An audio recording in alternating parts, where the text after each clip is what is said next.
खट्टर साहब 9 मई को क्या हुआ था? ये जो साजिश की गई थी, प्लानिंग की गई थी, बाद में फिर खबरें खुलकर सामने आई कि जी बाकायदा ये चेयरमैन पीटीआई की जानिब से हिदायत दी गई थी, खैर वो अपना जो मौक़िफ़ देते हैं वो आपके सामने है। ये हुआ क्या था?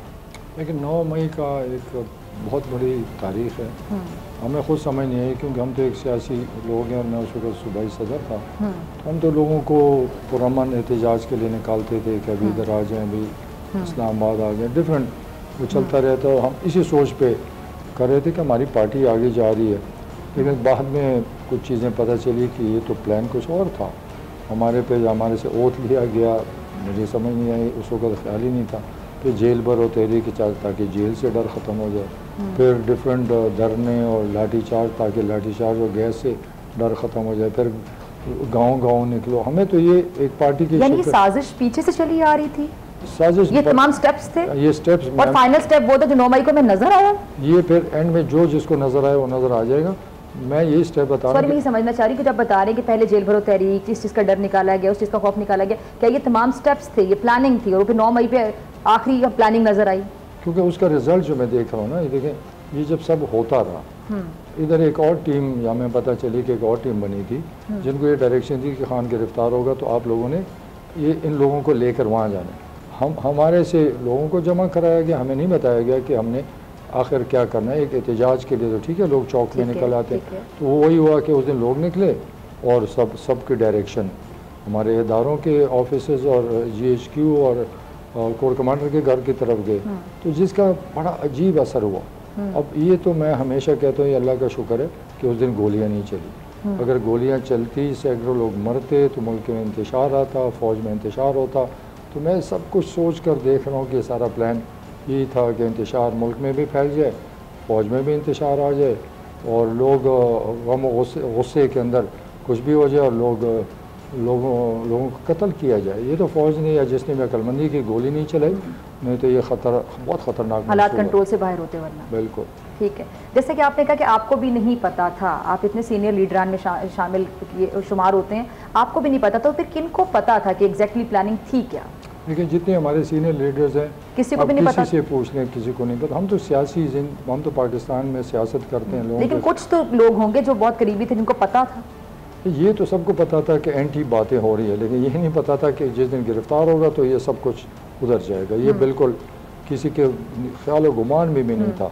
हमें देखें उस और वो आसानी से बरीजुमा हो जाते हैं उनके लोग ये कह करके जी वो तो उस दिन गिरफ्तार थे, उनको कैसे पता था? प्लानिंग तो हमने नहीं की होगी, फिर किसने की थी? जाहिर बात है कि फिर नीचे की लीडरशिप में कोई और था सेकंड टू हिम, या फिर वो ऑलरेडी प्लानिंग कर चुके थे कि चीजें क्लियर नहीं हो रही ना। फिर हमारे लोग गवर्नर हाउस क्यों नहीं गए, वजीर आला हाउस क्यों नहीं गए, प्राइम मिनिस्टर हाउस क्यों नहीं गए, वजीरों के घरों पे क्यों? 2-3 इधर चले जाते, चलो 2-3 इधर तो बैलेंस हो जाता, इधर तो कोई गया ही नहीं। हमें तो डायरेक्शन, हमें तो खाली ये था कि डिफरेंट जगहों पे एहतजाज करना, पुरअमन एहतजाज करना, नारे लगाने, जो भी है तकरीरें करनी है, वो होता रहा और चलता रहा। आप जैसे सीनियर जो लीडरान थे उनको कब ये एहसास हो गया उसी मोमेंट पर कि ये क्या हो गया? ये तो मतलब प्लान तो इनका यहाँ तक जाने का था चेयरमैन साहब का, या जिसको भी उन्होंने इंस्ट्रक्शंस दी अपने बात, तो आप लोगों को जब रियलाइज वो मोमेंट अगर आप रिकॉल करें? ठीक है, मैंने तो काफ़ी सोचा कि भाई एक दिन मैं काफ़ी जब अकेला था तो मैंने सोचा कि हुआ क्या, रियली मैं सच बता रहा हूँ। मैंने जब सारी रील रिवाइंड की तो मुझे ये सारी स्टोरी नज़र आ गई। मुझे खुद दुख हुआ कि यार हम कितने बेवकूफ़ बन गए।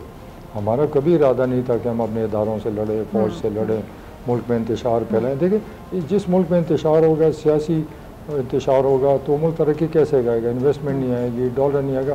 तो ये तो बनाया गया इसलिए था कि इंतशार फैले, मुल्क का बेड़ा गर्क हो, तरक्की ना करे और ये हुकूमत जो है ये कामयाब ना हो। ये तो तरीका नहीं होता ना, हुकूमत को चलने दें, मुल्क को इंतशार में ना डालें, फिर वो खुद ही रिजल्ट देगी या नहीं देगी। तो इधर तो प्लान ही यही था। नहीं, गुस्सा हुकूमत पे था तो कोर कमांडर हाउस का रुख क्यों किया गया? ये मुझे खुद समझ नहीं है कि उनका झगड़ा हर एक के साथ था, मैं क्या कर सकता हूँ। वो सियासी लोगों से मिलना नहीं चाहते। अच्छा, अक्सर होता है अमूमन इस तरह के बड़े बड़े वाक़यात के बाद जो तमाम जो लीडर्स होते हैं जिनकी आपके साथ अंडरस्टैंडिंग होगी, सब एक दूसरे से रब्ता करते हैं, ये क्या हो गया, ये तो हमें पता ही नहीं था। साहब बता रहे कि आप लोगों के नॉलेज में नहीं था कि यहाँ तक ये जाएंगे, तो आप लोगों से रब्ते शुरू हो गए लोगों के, आपके जो पुराने लीडरान आपस में आप लोगों ने रब्ते किए, सब ने अपना पे कंसर्न शो किया, ये क्या हो गया? देखिए, यही हुआ जो हालात बहुत ख़राब हुए, اور پھر آپ نے سب سے پہلے کس سے رابطہ کیا؟ آپ سے آپ کو یاد ہو آپ کا کسی سے رابطہ؟ پھر اس کے بعد ریئیکشن بھی آنا تھا. اگر ایکشن کچھ کریں گے تو ریئیکشن تو آئے گا.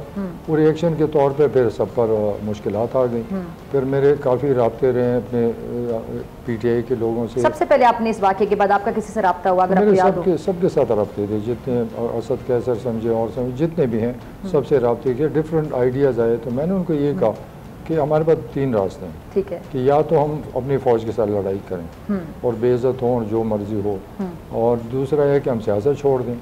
یہ ایکچولی میں کوئی 2 مہینے یہاں بیٹھا رہا, ایک کو ملتا رہا. اور تیسرا یہ ہے کہ ہم کو راستہ چنیں. تو سب جتنے دوست میرے تھے جن کے اپنی سوچ تھی سب نے یہ رائے دی کہ ہم نے کسی پارٹی میں نہیں جانا, سیاست ہم نے نہیں چھوڑنی. تو اس سے اچھا ہم کو اور راستہ اختیار. تو پھر ہم نے سب مل کر یہ نئی پارٹی بنانے کا پروگرام بنایا, رابطے شروع کیے. اللہ کا شکر ہے انشاءاللہ بہتری کی طرف جا رہا ہے. اگر آپ کو یہ ویڈیو پسند آئی تو سبسکرائب کریں اور بیل آئیکن پر کلک کریں. سبسکرائب کریں اور بیل دبائیں تاکہ کوئی خبر رہ نہ جائے.